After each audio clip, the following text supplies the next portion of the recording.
O presidente Bolsonaro vai realizar uma mudança estratégica em seu ministério.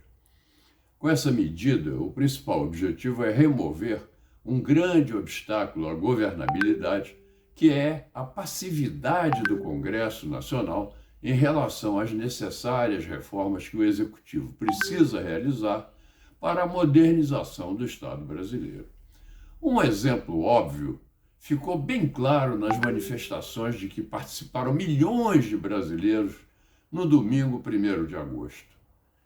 O que queremos, nós brasileiros, são eleições com resultados às claras e não do conhecimento de um pequeno grupo de pessoas, quaisquer que sejam elas.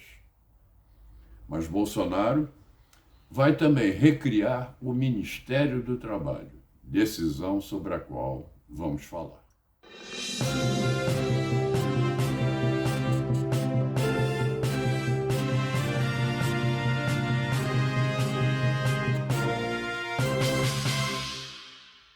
No contexto da mudança de sua equipe, Bolsonaro vai recriar o Ministério do Trabalho, cuja estrutura básica fazia parte do Ministério da Economia. O ressurgimento do Ministério do Trabalho vai enfrentar vários problemas importantes dessa área, essenciais para o desenvolvimento do país. Temos um mercado de trabalho muito debilitado, com taxas de desocupação e informalidade elevadas, herdadas de governos anteriores, e isso agora dentro de um quadro de pandemia. Pandemia muito mal administrada por prefeitos e governadores, aos quais o STF atribuiu poderes autônomos em relação a qualquer iniciativa de decisão ou de coordenação por parte do governo federal.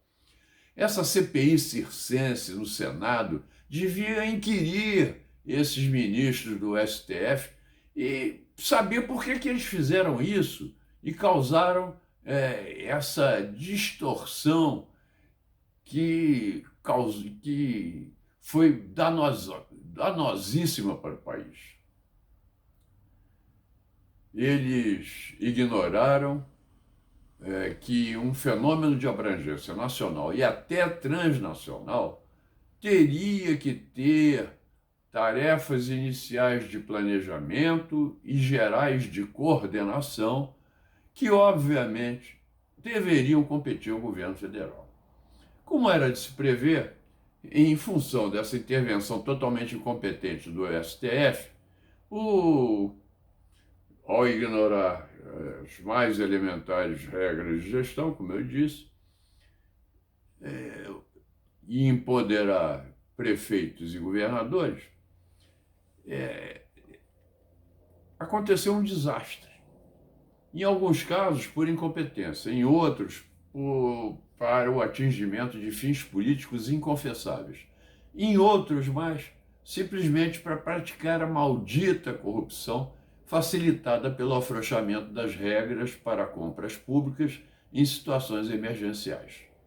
O novo Ministério do Trabalho tem, portanto, muito o que realizar. Uma das tarefas que o ministro Lorenzoni, político experimentado, a qual deve dedicar-se, será, sem dúvida, a criação de um novo sindicalismo brasileiro, muito diferente desse que ele herdou, com 17 mil sindicatos dedicados à função predatória de usar e abusar dos recursos do antigo imposto sindical, um desconto obrigatório que, felizmente, a reforma trabalhista de Temer aboliu. Após a Revolução de 64, o governo Castelo Branco teve o mesmo problema.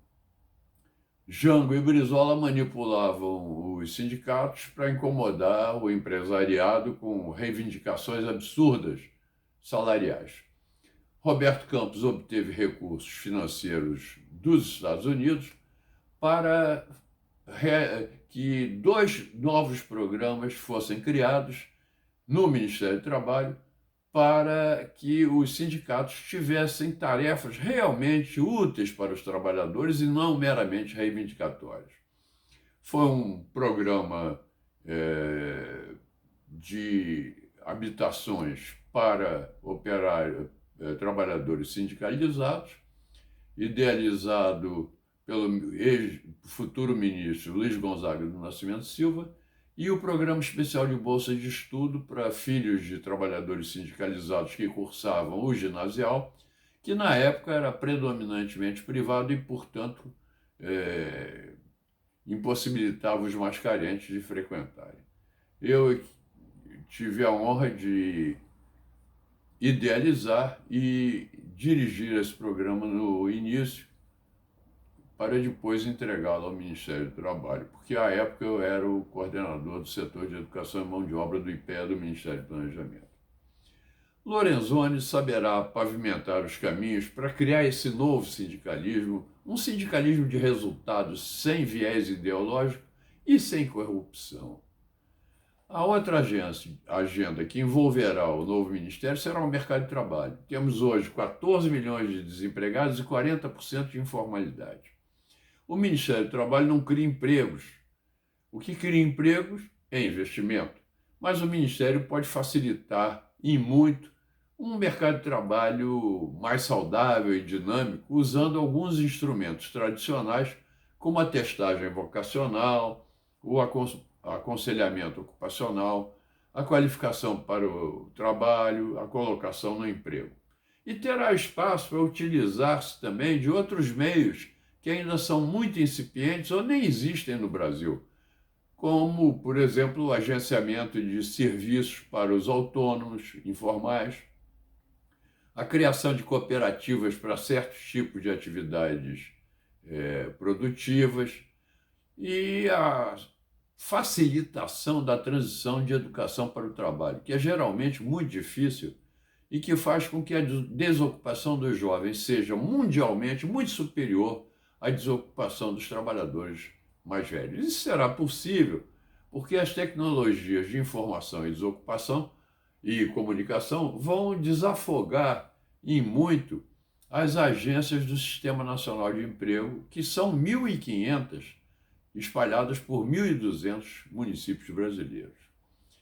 Nós vamos dispor dessas novas ferramentas tecnológicas que facilitam muito o trabalho de colocação no mercado de trabalho, porque dão um melhor conhecimento das características dos candidatos a emprego e das empresas que dispõem de vagas em quadros de seus funcionários.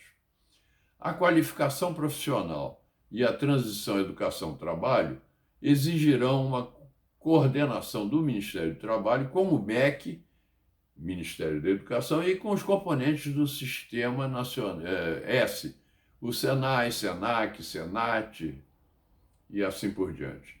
Todas as escolas de nível médio superior, por exemplo, de onde saem os candidatos ao primeiro emprego, deveriam ter uma conexão direta com o Sistema Nacional de Emprego via internet.